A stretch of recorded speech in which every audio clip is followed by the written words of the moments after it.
the hardest parts of your life might not be random. And I don't mean this from like a spiritual bypassing everything happens for a reason kind of way. I mean this in a much more grounded and real way. The things you have had to move through, the patterns, the wounds, the moments that shaped you, they taught you something.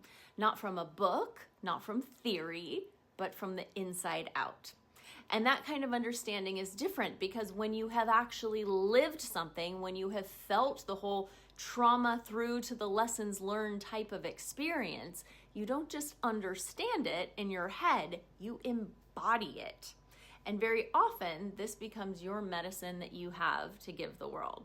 This is the way you might support others, the way you see things differently, the way you move through the world entirely. And if you're someone who is sensitive, intuitive, aware, you may have felt these things even more deeply, which can make it feel like you're doing it wrong, feeling too much, taking too long to process. But that's not actually true. You've actually had an even deeper experience from which to draw wisdom from.